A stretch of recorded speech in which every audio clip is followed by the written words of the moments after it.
You're tuned in to the Stingbat Radio Network on FM 101.2 KRPG.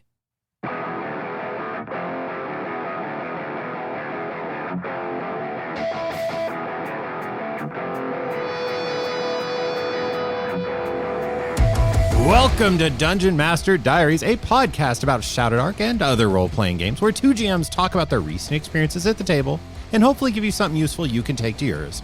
On the show today, we discuss mass combat in Shadowdark.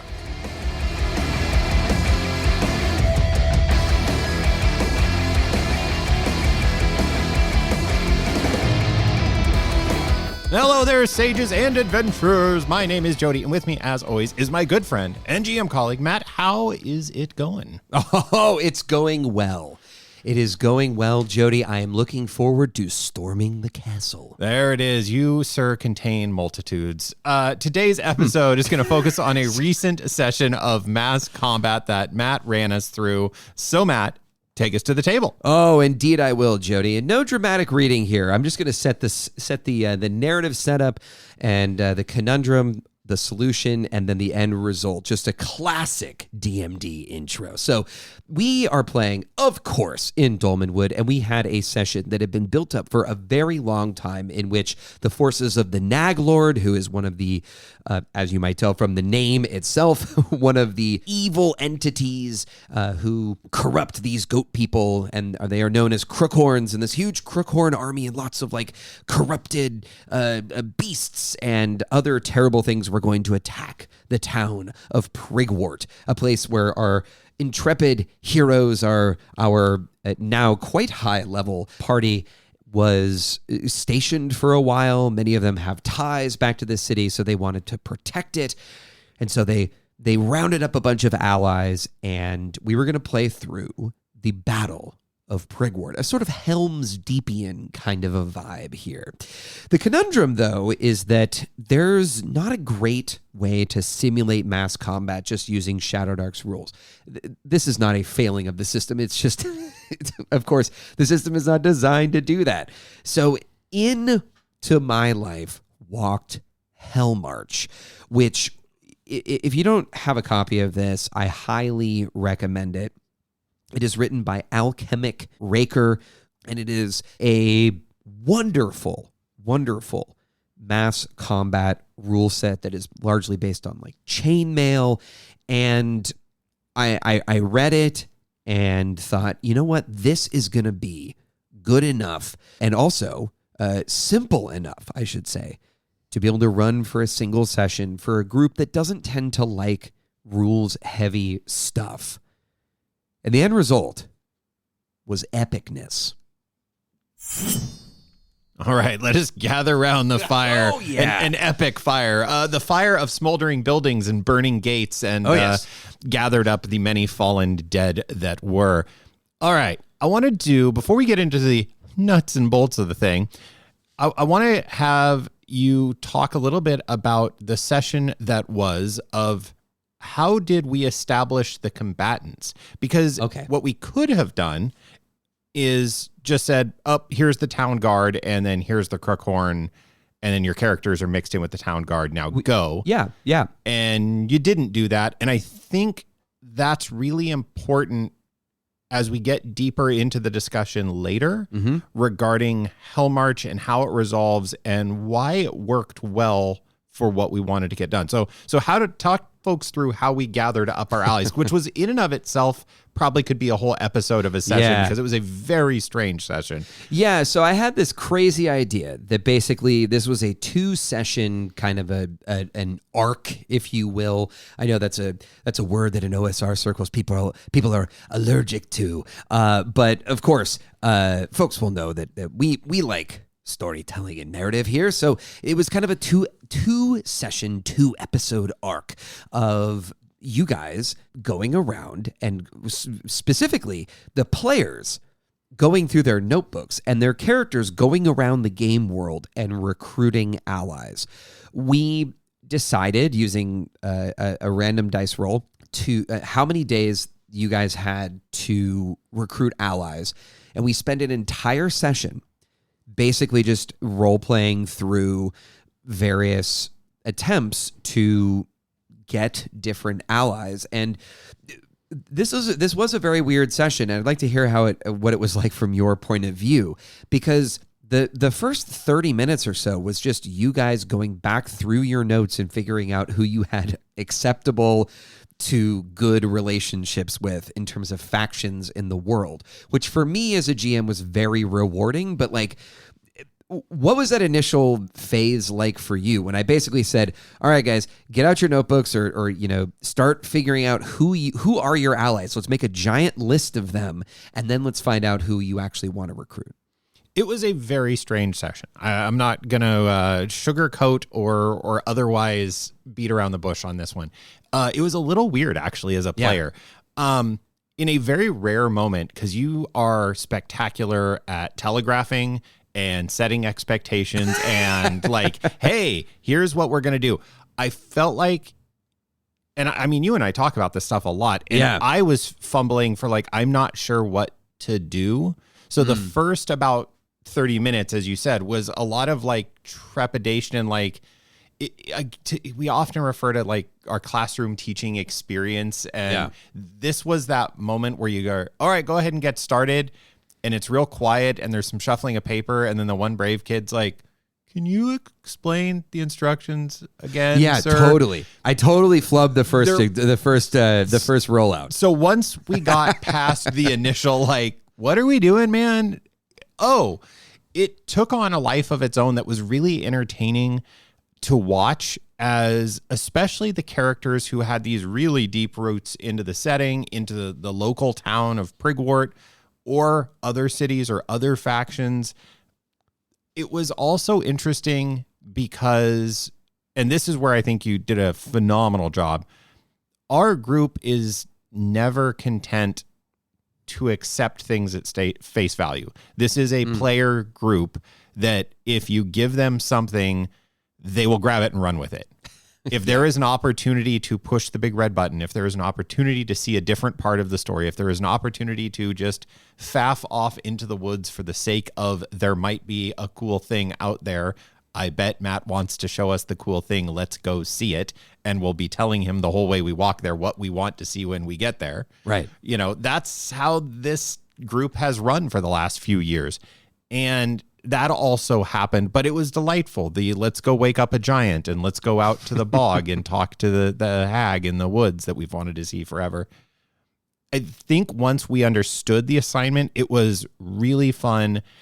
If somebody wants to do something like this, I think the only advice I would give is to give some structure to it, is to give some framework. And I found myself recently in a running a session when we talked about a wizard.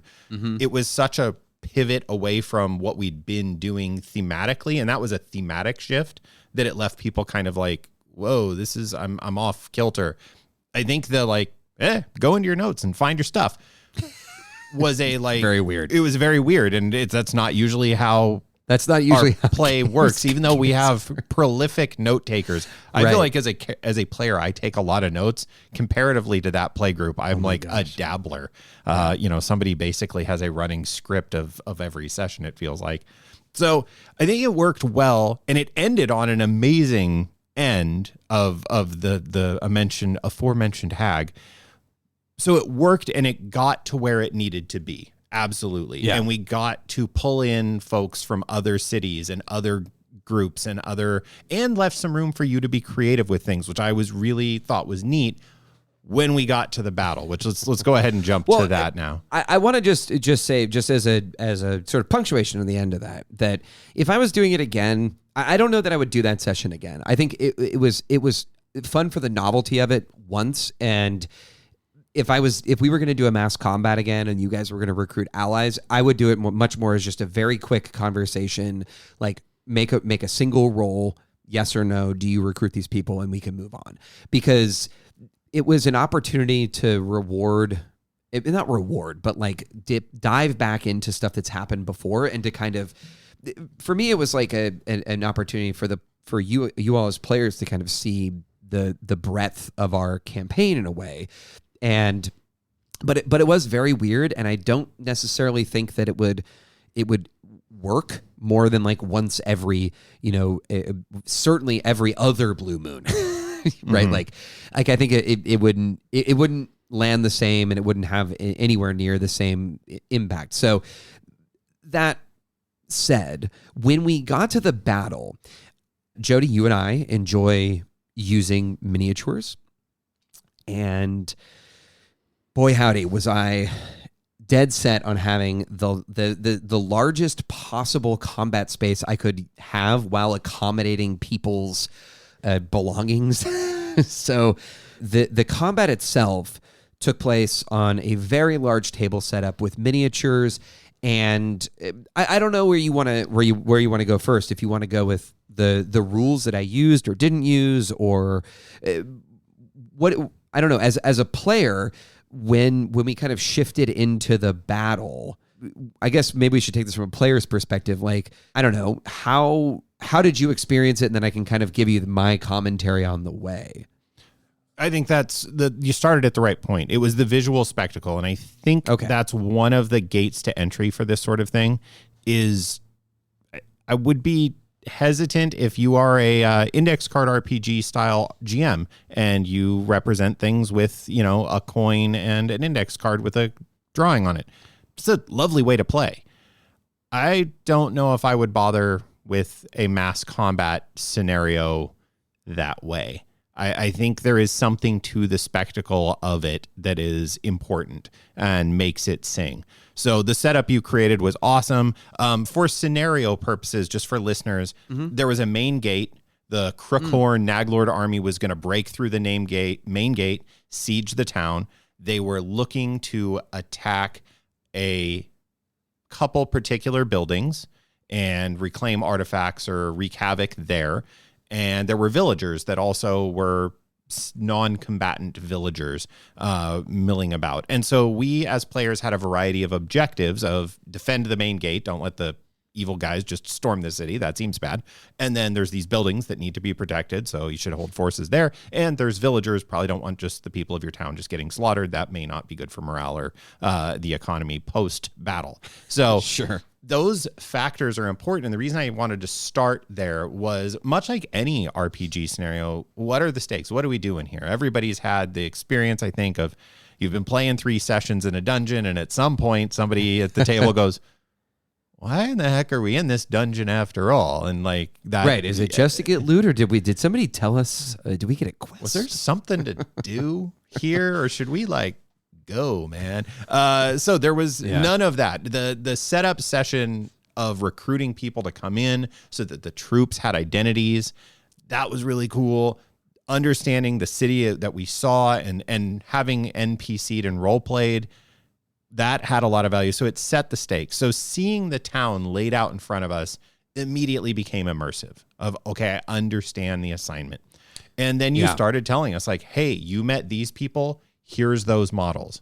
And you started handing people models, which I thought was a tremendously successful way to do it. So at some point, we're standing around this battle board. We've got our troops. We've got our character models.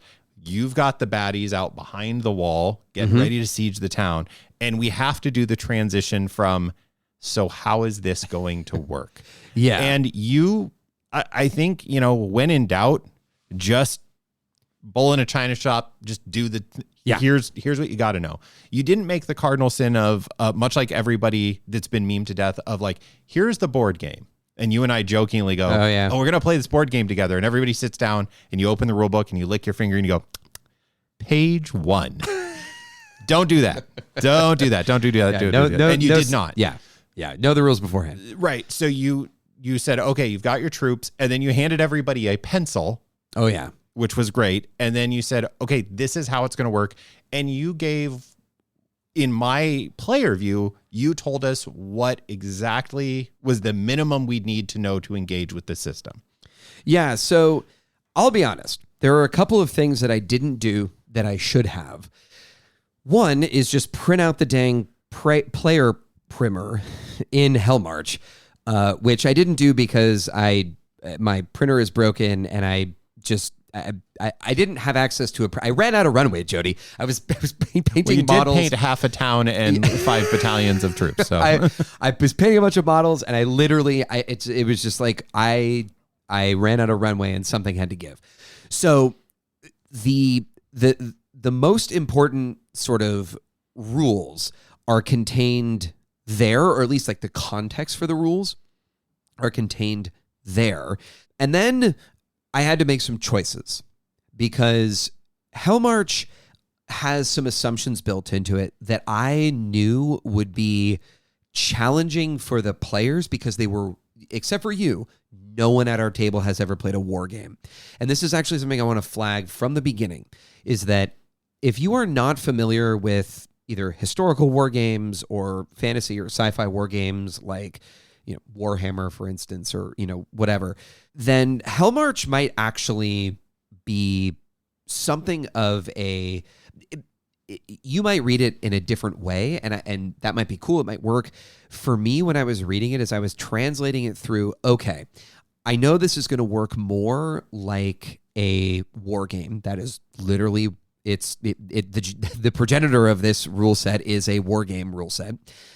And what I was thinking about was, how would I teach someone to play this game who has never played a war game and who really just wants to see the spectacle more than get crunchy with the rules? So I left some rules out, and I will be clear about some of the ones that I opted not to use. But I want to make it very clear that specifically objectives, like what are we doing here, is so important to any war game scenario. Like every war game scenario you ever play that is worth anything has specific objectives. Go over here and stand over there and don't move, and then score victory points for being near the mountain or the supply depot or whatever, or defend this space. Don't let the enemy get here, et cetera, et cetera. So when I was explaining the rules, I used a pencil for movement. Every single unit moved a pencil length. And I got this from Warmaker, and I think it's actually been used in other war games, but Warmaker from Runehammer. Just use a pencil, an unsharpened pencil. And that way no one had to bust out any rulers or measuring tapes. Which this is something from you and I really like that stuff. We do, and this was something that I thought was really smart because, and I think somebody at the table said it, oh, this is like when we played 5e and we had to measure stuff. Yes. And so there was an immediate, oh, I get this. Okay, I can move forward here. And it was interesting for me to, in player and GM brain, kind of think in terms of where do I need to support people with crossing the bridge to. So the pencil is just wonderful in its, oh, I know what a pencil is, and I know about how long an unsharpened pencil. Oh, I have one in my hand. Okay, if I put it down here, the guys go on the other side. Hooray, we move on. So that was the first thing. And then you got into talking about, I think the next thing you talked about was the turn order. Right. Which is a little bit interesting.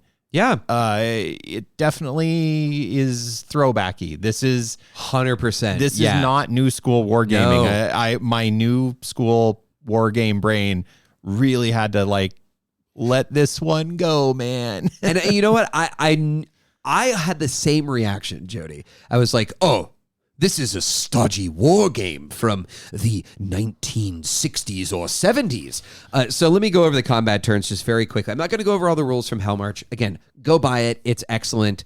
And read it for yourself. But it does what it says on the tin. 100%. And it does it well. And it's modular. And we'll hopefully talk about lots of ways that it is. But the combat turns work like this. And we did this by the book. First, the side with initiative moves their units or declares that the other side will move their units first. The side with initiative gets to choose. So everybody moves. Then we go into character turns in initiative order. The characters act as independent, but they can attach themselves to units. And if they're attacking other characters or other monsters that have full stat blocks, they interact like normal Shadowdark characters. There's a little bit of wonky sort of kludges that if they're attacking units, which are distinctly different, we'll get to that. Then range attacks are made by units, or if a character has chosen to act during the ranged attack phase, they can make their ranged attacks. And then melee attacks are resolved. And the interesting thing about ranged and melee attacks is they are resolved simultaneously. And if you're a character and you act in the character phase, you can't participate in the ranged or melee phase, but you can if you, right? So there's some interesting stuff there. Moving and characters are both in initiative order, and then ranged and melee are simultaneous. And then in and amongst there's the potential for morale checks, and that can change initiative and some things can happen. But long story short, that's how combat rounds and turns work. And I thought it was weird when I read it, and it was definitely, it worked against, the I go, you go of classic GW games, or the move a unit, I move a, right? Like the kind of more modern trading off unit movement, or just not delineating into these strange phases. But I thought it was cool. As a player, I'll say the experience at the table worked beautifully because you weren't standing around waiting for an entire thing of somebody else's to resolve. Right. It allowed for a tremendous amount of simultaneous play. In this particular group, we have 6 players, and everybody was there. 5 of the players, yes, were there for the battle. So if the process had been player 1, resolve all of your things. Player 2, resolve all of your things. Oof. Player 3, resolve all. That would have sucked. Yeah. It would have been terrible. It would have been slow. I think it was interesting when you were going through the turn order. That was where I could feel you lost a significant portion of the class. Yep. And then you did the thing that will always bring any RPG or war gamers. This is where that we share a certain DNA. You picked up handfuls of dice and said... So this is where I kludge the rules a little bit, because dice in this game are primarily D6s unless you're using character abilities, rolling D20s, etc. Again, characters get to act as normal Shadowdark characters if they want to. But in those ranged and melee attack phases, you are just rolling D6s, and most of the time you're looking for a 6. There are, and we'll get to some ways that we augmented the dice. Again, there's this game, this rule set was so modular and so good. But let's talk about troops and units. So troops and units are the other kind of combatants on the table. Troops are individual models. Actually, troops are represented by models. There's actually more than one troop represented by each individual model. It's a very old schooly historical wargaming 100%. thing that largely has gone away, thank God. Well, I mean, we'll get to how I changed those rules in a little bit, because it would have been even a little bit more crunchy, I think. And so you have troops, and then troops are manufactured into units of a particular number of troops. And each of those dudes rolls a die. Mm-hmm. So what we had, and what I think was really fun, is I had troops of about, or units, of about 5 to 6 troops. I had them each roll, I believe, 2 as a standard. And they were all looking for 6s. So a unit of 5 troops would roll 10 dice.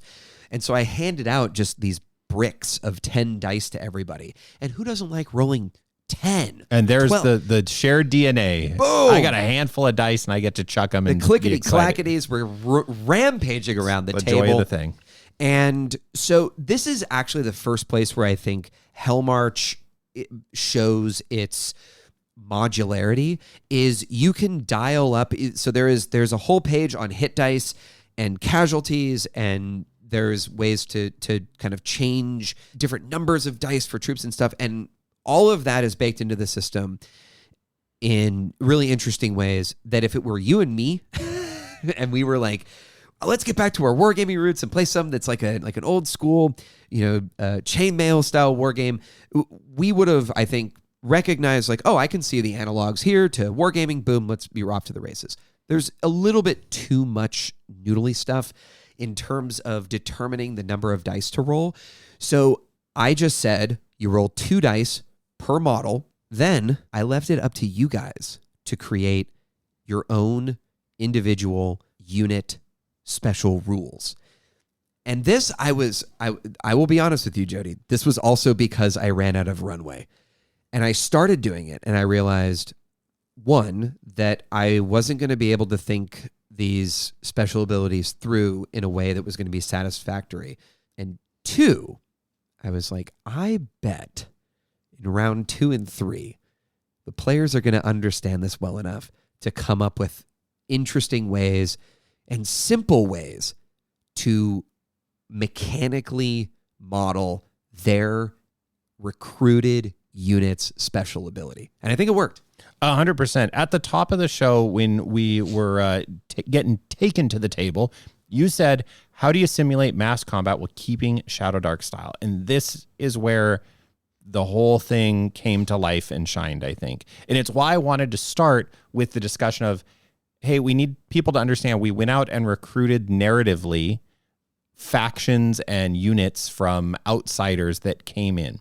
So some of those were the Droon, which are hooded men, very dark druidic folk obsessed with Don't say their name. Oh, God, sorry. Reclaiming magic items. So there was a group of them. And then there were adventurers required from our mysterious Lady Mordelin, our mysterious benefactor to the north, who our party has an alignment with. But she sent adventuring parties to us. There were town guards out of the capital city of Brackenwold. So the only reason I rattle through those is what you, listener, would imagine a dark, mysterious sect of druidic wizards in the forest versus an adventuring party out of the north versus knights from the capital city. Those inherently are going to go, oh, these should feel different. Mm-hmm. And you didn't write out any of that. And I'll be honest, as if I were GMing this, I would have made the mistake of that would have been priority 1 for me, is writing rules for all of those things. And I think your lack of runway or willingness to freewheel things. Yeah, but a little, column A. There we go. Played beautifully. Also, it played beautifully because this player group is incapable of min-maxing.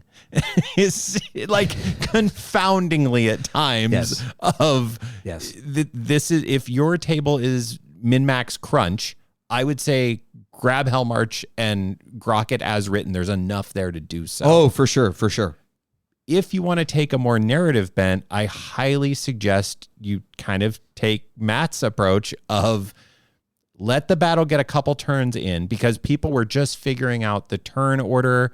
It was interesting, even though you won initiative every time. We began to I watched people start to understand that, like, oh no, winning initiative and then they go, you guys go first, is not good. That's a problem. And watching that unfold was a big deal. Oh no, he gets to know where we put all of our dudes. It was also wild watching that 2 of our 6 players in our play groups are former math teachers.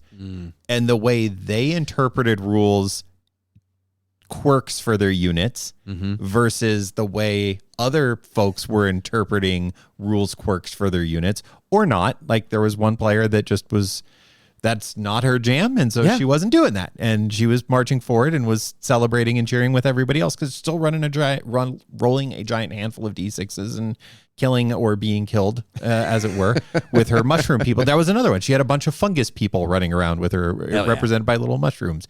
So I think that actually was probably my favorite part, was not even my own making up how does this work, but watching other players start to see that clicking as again, a filthy old wargamer of way back myself. It was really fun watching them be able to grok and play this. And it was so Shadowdarky because once you get the basics of Shadowdark, it's very easy to start going, well, what if it's why go to the Facebook page, go to the Discord. There's a million discussion topics that are what I think predictable. So how would dual wielding work? Oh my God, everybody just lost their mind. So, but it's such I'm gonna have to put the dual wielding thread in the show notes, aren't I? Yeah, maybe. But the reason it's an interesting question is because there's a million right answers. Right. And HellMarch is absolutely in that vein of there's a million right answers. So I don't remember them all, in fact, was like, what do these people do? And it was like, oh, maybe these guys roll 3d6 per person. That was my group, actually, the group of adventurers that I'd recruited from. They were like higher level adventurers, so they should be more they hit. Died just like everybody else, but they rolled more dice and did an awesome job of holding their own. And the wizardy druidic folk were extra lethal as they were blasting people with these arcane magic items that they had been given some hyper powerful magic item in return for their or to gain their favor. And so the player was like, well, I gave them this unbelievably powerful book that I am still struggling to figure out how that is gonna, like, I mean it's well and truly on my mind, but that's a story for another day. But she was like, well, they're using this like book to like empower their spells, so they should, and it was really cool. And I used these special rules in replacement for what in like melee combat is called advantages and disadvantages. Advantages would allow you to hit on like a 4 or a 5 to expand your hit range, so that because usually a 6 is what you need to hit and deal lethal damage to one troop. But what I just want to call out a couple of things about HellMarch that I think are really cool. First of all is that there are rules for indoor and outdoor combat. And outdoor combat has some like cool ranged rules. And again, I used very few of the combat rules in favor of kind of Shadowdark's combat rules, where, you know what? Far distance. Like if you're an archer, if you can see it, you can shoot it. We're not going to measure, because that's not really what this table is about. But also, how can I kind of blend HellMarch and Shadowdark? I can just make the ranges a little bit more, how close do you have to be? Is it really only the front rank that can attack in melee? No. If you get within a reasonably close distance, we're going to say you guys are all, kind of in it together, roll all your dice. So I dispensed with a lot of the rules that I think a lot of people would say like, oh, these are like indispensable. But in reality, these special rules, they really actually, I think, dramatically changed the battle as it went on.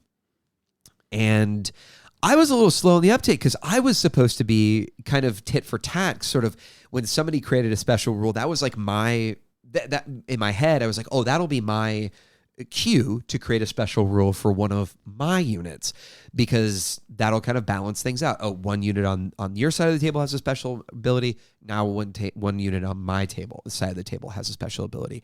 And I just like didn't do that, because I was so floored by like all of the crazy stuff that was happening. And it kind of shot me in the foot.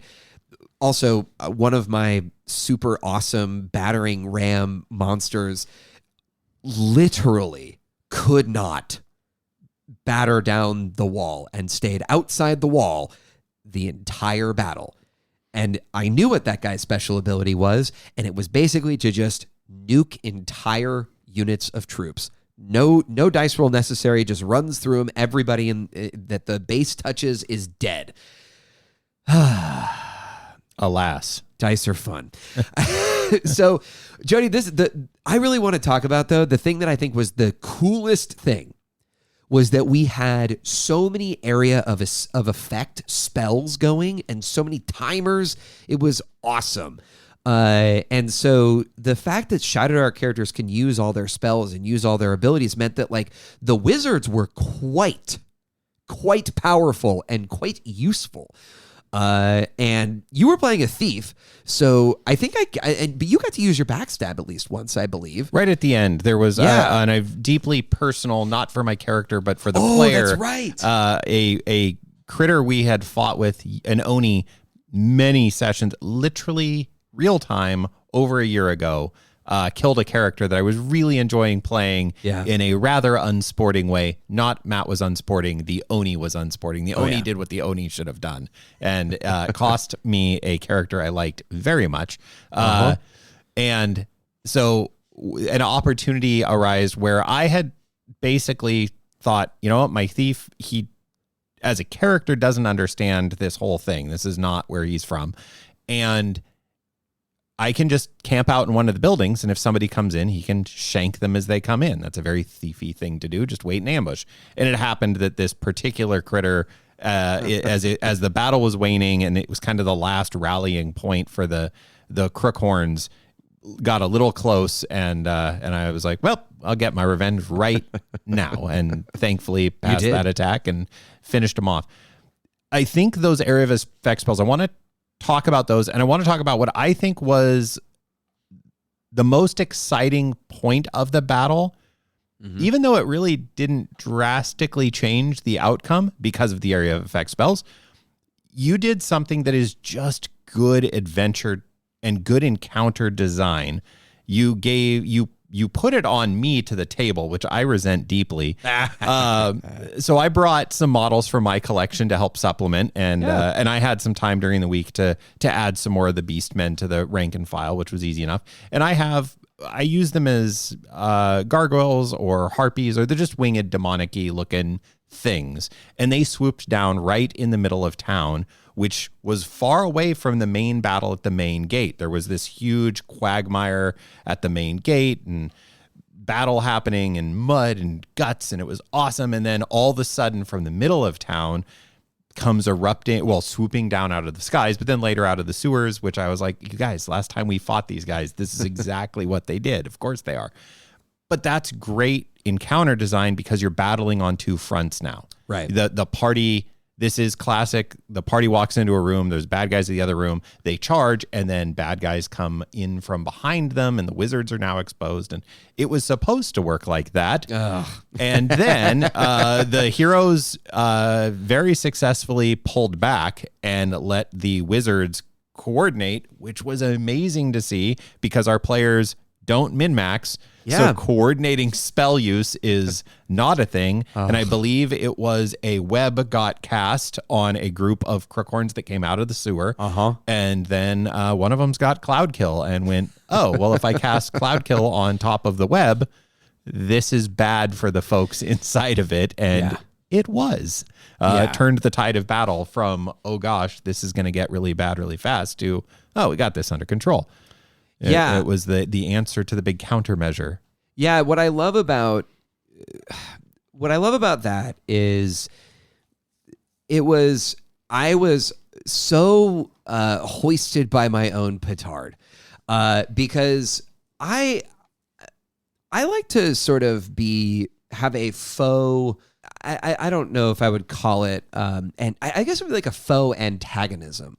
Like I really enjoy the kind of banter between player and GM in an above the table sense of, oh man, this is a real pickle, you guys. Yeah, you like cheering for your monsters. I like cheering for my monsters, but I more so like cheering when I have created a situation in which the players don't really know what to do, and that just makes me so happy because then I don't have to do anything because I can just sit there and watch the players go, oh no, and God, so that seems bad. Yeah, wow. What are you guys gonna do? Or if somebody's charging into battle and they're like, is this a good idea? I'm like, yeah, you'll live forever. Spend a luck token. This is a good time to spend a luck token. I love, don't be a coward. And so stuff like that I really like. And this was a good example of when players just get back at me and just like laugh hysterically at like, I had created a situation where I kind of lured you all up to the front gate, and I was like, okay, the harpies are going to come in. I know they're going to come in. And then I know that I got this boss monster who can like summon these Crookhorns, these terrible things from the sewers, and that'll be great. So maybe I can pull up some of the wizards, and like that'll be fun. And then if like maybe if they can get free, they can just go and grab one of the objectives that they need. Oh yes, this is gonna be awesome. And then I just was totally backfired and was awesome. It was really cool.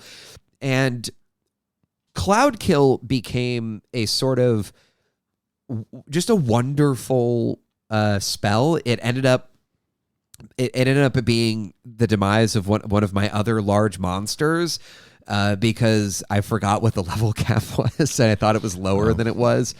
And what we were doing though with Cloud Kill that I actually want to, I would implement this in a non-mass combat scenario, is we were using what is basically a deviation die from wargaming. So you throw a grenade, or there's an area of attack spell, or usually it's like an explosive missile attack or something like that in like Warhammer 40,000 or something. And if you don't hit directly, it deviates, and you roll a die, and it says it's a directional die. It's just an arrow on a d6. Yeah, and then you roll a d6 to tell how many inches maybe, or whatever. And so I was using a deviation directional die and a d6 to kind of tell me about how far Cloudkill would move in terms of its center location each and every round. And that became very interesting, because there was a moment where, in a different part of the combat at the front gates, Cloudkill had been cast, and you and I we talked about this in our spellcasting episode. Like, we don't like precision casting. So I have actually become very much a fan of this kind of like what I call the lazy wrist hand gesture of like, where does it's a near size cube. It's about here. And I just kind of do like a nice little circle motion with like an open hand. And that kind of gets like across that you can't, it's going to be about this big. How big's a cloud? And we have a template to kind of say, this is how big it would be, to kind of give you a visual, but it's like, no, you're not, it's going to be in this general area. So Cloudkill ended up floating into some very problematic situations where people had to like pull back very quickly so they didn't end the round in Cloudkill and die. And there was, I can't remember what the witch spell is, but I think it's something that turns the ground into mud. Yeah, it's a bog of some kind. Yeah, and a lot of my dudes were bogged down, and so they died of Cloudkill because they couldn't get out of the stupid bog. It was an absolute nightmare.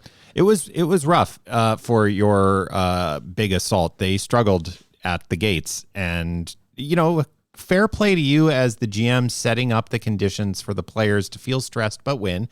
You made the width of the gate near. So if you cast a spell in the middle of the gates opening, it was I did that. full. Oops. But I also think you said you did it as an accident, and I will take you at your word that was like, oh, I didn't think of that. Yeah, but it'd be weird for it to be anything different than it looked right. So it was like, okay, well, it looks right. And by on accident, I mean, I set up the battlefield kind of on vibes. Like, well, I think you should. I believe this is true of wargaming heavily. It is, without getting too far afield, modern 40K, this is a much lamented problem in its public-facing tournament world, which is but one way to play. Is the way terrain works is heavily scripted and is not really intuitive or attractive. I think if you are going to use miniatures and set battle scenes, doing it on vibes of like, this looks right, this looks cool, and just that needs to be the answer, and let the spectacle be, because the terrain does set a lot of the spectacle. It's a very important part to that experience. Speaking of, I think another component that it's weird, but I want to give it at least its due. You had recently purchased a new set of dice that ended up being just beautiful for this whole thing. And I will say this is for me, is a drawback to using miniatures, is I am hesitant to engage with these kind of abstracted tools. So, shout out to these are the Runehammer dice. Yeah, so Runehammer released a while back the sort of colloquially called Troll Molar dice, which is a set of RPG dice that are these big, chunky, white and black dice that are super easy to read. And Hank Inferno over at Runehammer had them designed, and you can buy them on the website. And he just released 2 additional packs of dice. They're like boosters, I think is what he's referring to them as. One of them is just a bunch of D6s and D4s. And because I am always willing to support Hankrin in what he's doing, and if I get sweet dice in return, all the better. So I bought both of these boosters. The one that we used was the GM set, which has some really interesting dice. I'll link it in the show notes. It has a directional die. It has 3 what are like basically combat AI dice, which have swords on 4 faces, a shield on 1 face, and an explosion on what would be the 6th face. And what they are sort of quote unquote supposed to be used for is to determine actions of monsters. Is the monster going to attack? Is it going to do something defensive, or is it going to use like a big explosive ability? Instead, we just flipped it over to the explosion side and used those as the center of these cloud kill spells and kind of moved them around. And yeah, you definitely have a desire for like everything to be represented in a visual form. However, in this case, it was just it worked because oftentimes those AoE spells can get just so well, 2 things. First of all, if you're using a template, they can become a nuisance because do you put the template under the miniatures and what if you have to move the template? It's like, man, it's a real 100%. pain. And then the second reason is that, if you use a template, then you get back to the precision casting problem. And so using this as just the center of the spell was a way to abstract the spell in the way that you and I really enjoy. And it was a way to represent it on the table in a way that actually visually looked cool enough to be like, oh, I know what that is. And also, oh yeah, that looks like a spell, kind of explosion thing. So yeah, just a plug for the Runehammer dice. Just a note, they're like all the dice, the custom dice on the market these days. These are also they're not an inexpensive item, but they are. I feel for how much I have used them in the interim. I feel like they are a well worth the money, especially the GM set. It is versatile. Hangren released a video of talking about how he uses them at the table, which is very clearly a sales pitch, but one that I was happy to fall for. I am so delighted that I have a bespoke style of GMing die that I have curated and won't break from because it's preventing me from buying them. But I also see the value in every single one of them and would heavily recommend this set. I think what this all underscores that I want to highlight, and I feel like a broken record a little bit here, but I really want this to come across, is the thing you did so well in both using HellMarch to create this encounter and this opportunity to engage with a classic narrative of the heroes are involved in a mass battle, which is just the earliest days of role-playing come from this very idea, and they're a thing that people always find themselves on a long enough trajectory returning to, is maintaining a yes and or yes but mindset with the whole thing. And I think it would have been so easy, and I think if I had done it, I would have in more ways fallen victim to, but these are the rules. And I would heavily encourage, if you can't hear it, pick up HellMarch, check it out if this is a direction you're going to go. If even just for novelty's sake, the historic lineage of what was attempted with HellMarch versus Shadowdark and what is chainmail to eventual Dungeons and Dragons is a fascinating little paradigm in and of itself. The joy of a role-playing game is at its core in the yes ands and yes buts, right? It's the, okay, but then this happens, and the player describes the reaction, and then this happens. And the rules were so simple, and the highlighting of the Runehammer dice as here's just a marker for this thing, and I can turn it to a shield, or I can turn it to a sword, or in our case, a whole bunch of really deadly clouds floating around.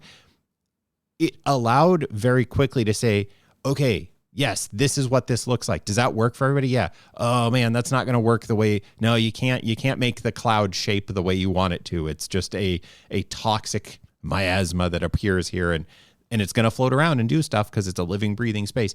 And nobody batted an eye. Nobody balked at any of those things. They're like, well, if I hold these troops back, yeah, if you hold them back, that's fine. Okay, well, there's a give and take to be taken advantage of there. Maintaining the Shadowdark spirit of rulings over rules is, and I know it's funny because of the OSR association around Shadowdark. is a very modern also style of thought, because rulings over rules, there has to be some, yes, this is how that works. Yes, but it also has this caveat.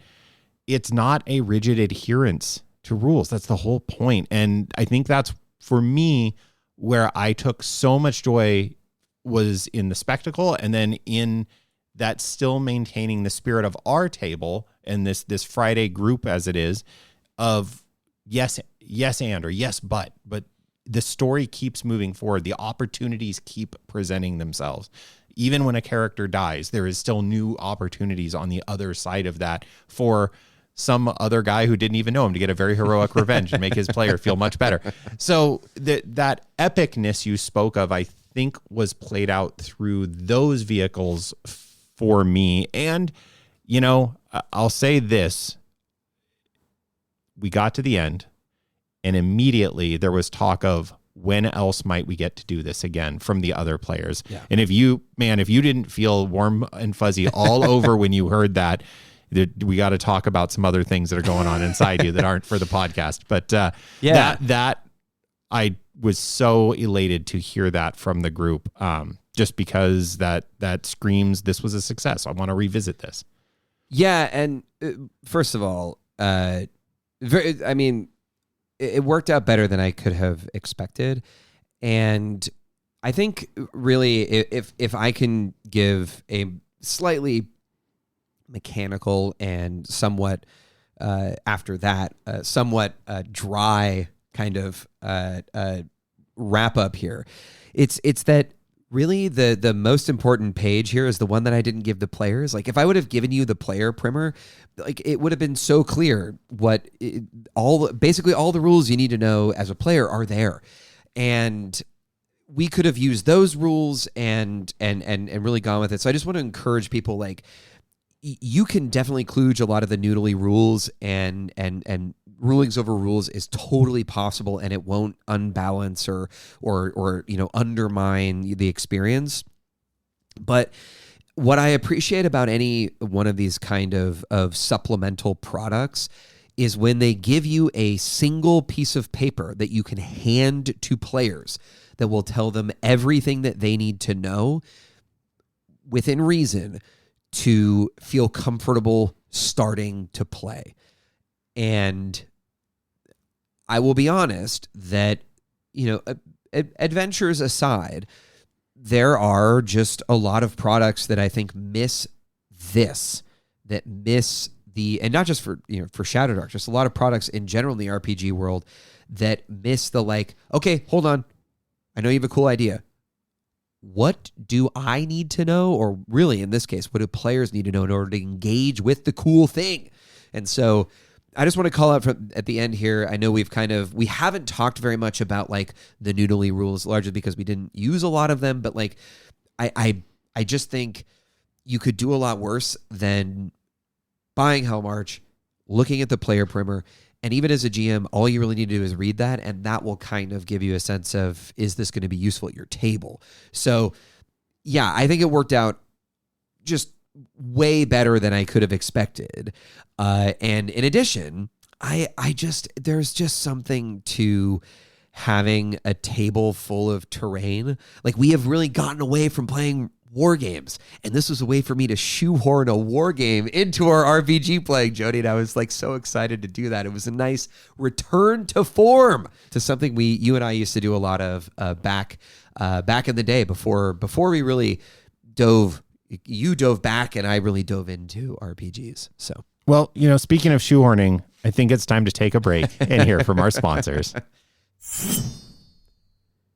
Dungeon Master Diaries is brought to you by Plastic Terrain, made of our signature hard plastic that is very difficult to break and for the environment to break down.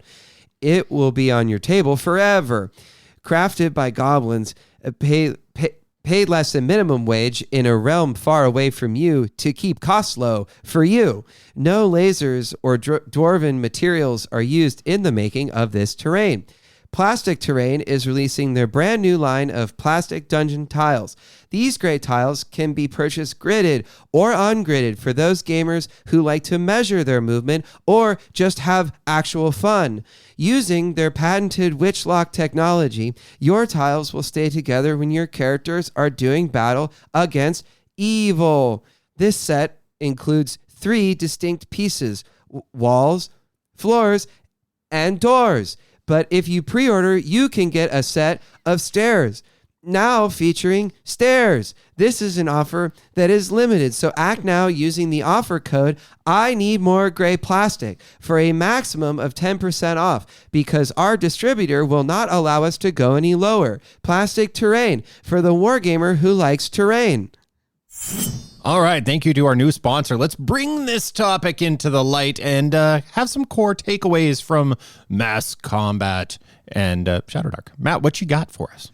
All right, Jody. So my first takeaway is, much like whenever we talk about new or different things that we've tried at our table, I think people should try this. I think you should go get HellMarch. It is the best and one of the only mass combat rule sets out there for Shadowdark, and it's great, and it accommodates even small skirmishes. So if you're new to wargaming, kind of that style of play, start with a small skirmish, a small little, indoors in a dungeon, recruit a couple of allies for both sides and let her rip. It's super fun.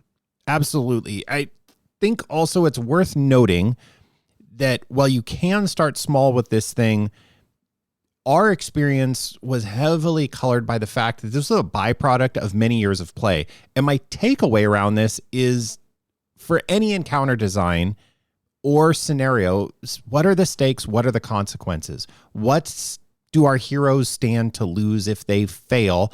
And failure needs to be on the table. And that was definitely true of this Siege of the City. The first few turns, we felt like, oh no, this may get away from us very quickly. And, then we turned the tide and cloud kill is a thing. Yeah. Well, and if you're going to do this, I do think that it is important to have some terrain, even if that terrain is cereal boxes and textbooks, the kind of classic Stranger Thingsian kind of a vibe. Just something to make the battlefield a little bit more interesting. And can you do this with index cards and abstract, kind of table features? Sure. But I think a little bit of pomp and circumstance really makes these kinds of mass battles come to life. Totally. And let us not forget the always noble Quaker Oats tube. And if you were wanting to level up, as my last takeaway, a little yes and to Matt, if you are with cereal boxes and textbooks under a towel and all of that, but you're wanting to go just a little fancier, you could do a lot worse than checking out DM Scotty and his crafting tutorials and the many, many spin-offs that come from him. Black Magic Craft has kind of gone in a new direction lately, but still at its heart is a crafting channel. And my goodness, there's just a plethora of resources out there on YouTube to show you that it's really easy to start crafting and dabbling. Get in touch with your inner third grader and let them have some arts and crafts time. Doggone it. Pink foam for the win. All right, Jody, hit it. As the torchlight grows dim, we hope you were able to find something useful in this episode that you can take in one of your future games. If you have any questions or unique experiences from your table that you'd like us to discuss in a future episode, email us at dmdiariespod@gmail.com. You can also reach out via YouTube or Facebook, but best of all, get at us on the Dungeon Master Diaries thread on the Shadowdark Discord channel. You can find links to those feeds and any other materials we referenced in this episode's show in the show notes. Until next time, be epic. Dungeon Master Diaries is a production of the Stingbat Radio Network. It is produced by Jody Kropholler and edited by Matt Bruner. Our intro and outro music is composed by Christian Schuster. Dungeon Master Diaries is an independent production, is not affiliated with the Arcane Library LLC. Shadowdark RPG is a product of the Arcane Library. Copyright 2023.